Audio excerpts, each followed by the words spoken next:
आयुष ग्राम चिकित्सालय में निरंतर किडनी रोगियों पे कार्य किया जा रहा है और निरंतर सफलता भी मिल रही है और गंभीर से गंभीर रोग ठीक होते हैं यहाँ पे।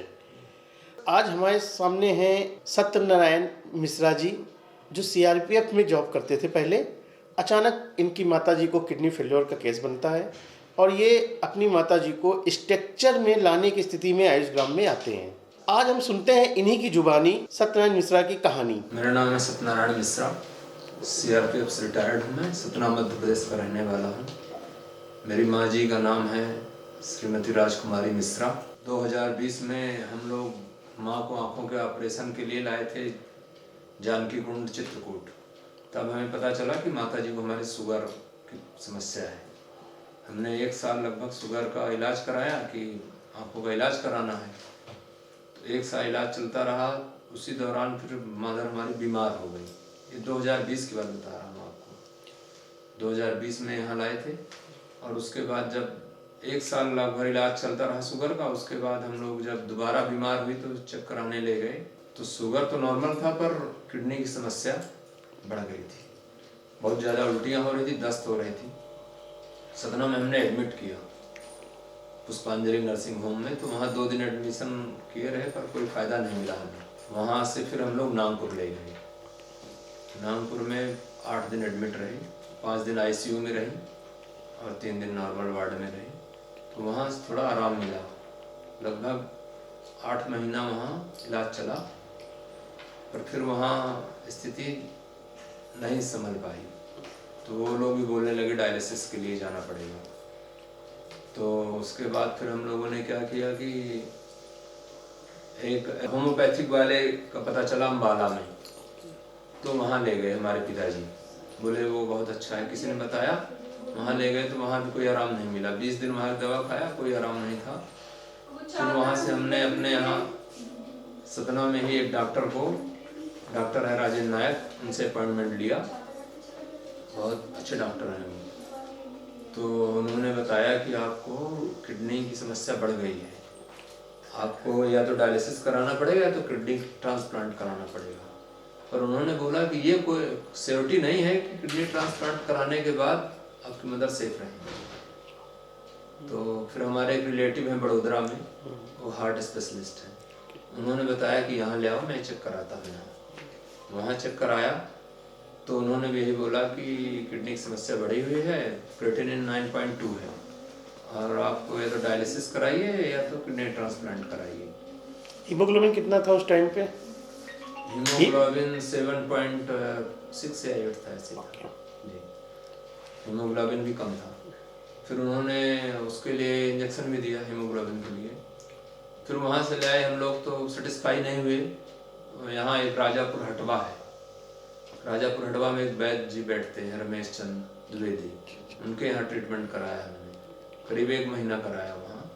पहले 15 दिन तो पॉजिटिव था रिजल्ट उनका, पर फिर ठंडी की वजह से मदर हमारी बीमार हो गई, ठंडी लग गई इनको, तो बहुत ज़्यादा उल्टी होने लगी, जैसे बताया नहीं मैंने आपको।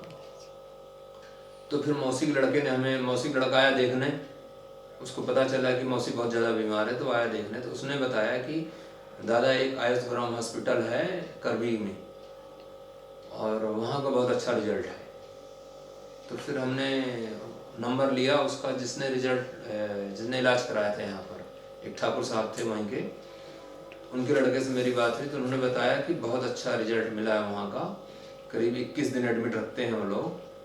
और हम एडमिशन वाला हॉस्पिटल ही ढूंढ रहे थे कि आयुर्वेद का एडमिशन वाला हॉस्पिटल मिल जाए जहाँ एडमिट करके वो लोग देख रेख करके और दवाई दे सकें।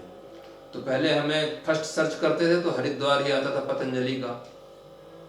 तो हम सोचते थे बहुत दूर है, कैसे होगा वहाँ। तब जब यहाँ पता चला तो हमने फिर यहाँ ले आए। तो जिस दिन हम लोग लाए उस दिन हमारी माँ की हालत ज़्यादा ख़राब थी, स्ट्रेचर में जाने लायक थी, चल के सीढ़ियाँ चढ़ने लायक नहीं थी। फिर हम लोग ले आए, उस दिन मंगलवार था, मैम थी, फिर एडमिशन कराया। उल्टियाँ लगातार हो रही थी और बीपी भी लगातार बढ़ रहा था। मैम ने फिर दवाई दिया, धीरे धीरे दूसरे दिन सर आए, फिर सर ने दवाई दिया। 3 दिन में उल्टियाँ बंद हुई, धीरे धीरे 1 हफ्ता में आराम मिलना शुरू हुआ। फिर 15 दिन जब हुए तो बहुत अच्छी जो भूख बिल्कुल नहीं लगती थी, एक रोटी भूख नहीं लगती थी पहले। सुबह दिन में एक रोटी खाती थी, रात में एक रोटी खाती थी, बड़ी मुश्किल से। वो मदर हमारी 4-4 रोटी दोपहर में और 4 रोटी रात में खा लेती थी। अभी इलाज से हमें बहुत आराम मिला है, आभारी हैं कि अच्छा इलाज हुआ है। ये थे सत्यनारायण मिश्रा जी, जिन्होंने अपनी कहानी अपनी माताजी की अपनी जुबानी सुनाई। सत्यनारायण मिश्रा जी की माताजी की तबीयत अब कैसी है? माताजी आप क्या कह रही हैं? बिल्कुल ठीक है। माताजी अब ठीक हैं? ठीक। आप सीढ़ियाँ चल लेती हैं? चढ़ लेती हूँ अपने भूख प्यास लग जाती है? बराबर। अब आराम है? अब 2 दिन से मंदिर जा रही हैं अच्छा, ये तो बहुत अच्छी दर्शन बात करने के लिए। नहीं तो और कुछ कहना चाहेंगे हॉस्पिटल के बारे में, सर के बारे में? इतने दिन आप भी साथ में रुके हैं माता जी के, कुछ बोलेंगे उनके बारे में? यहाँ का मतलब जो बिहेवियर था बहुत पॉजिटिव था।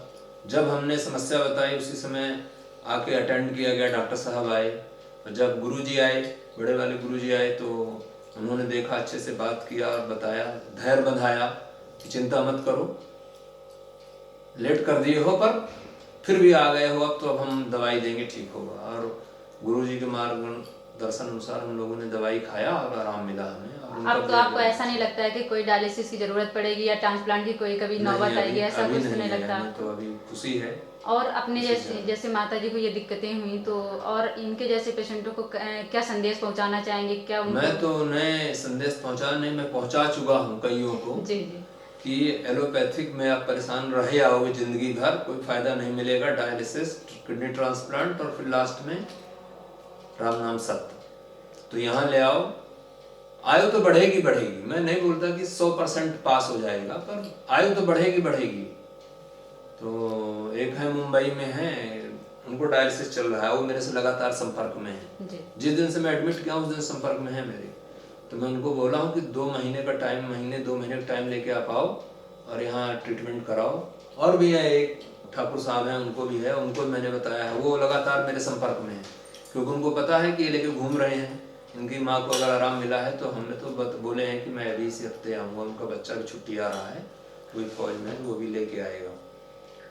हमें तो आशा है कि जो आएगा, दवाई अगर नियम से खाएगा तो स्वस्थ होगा।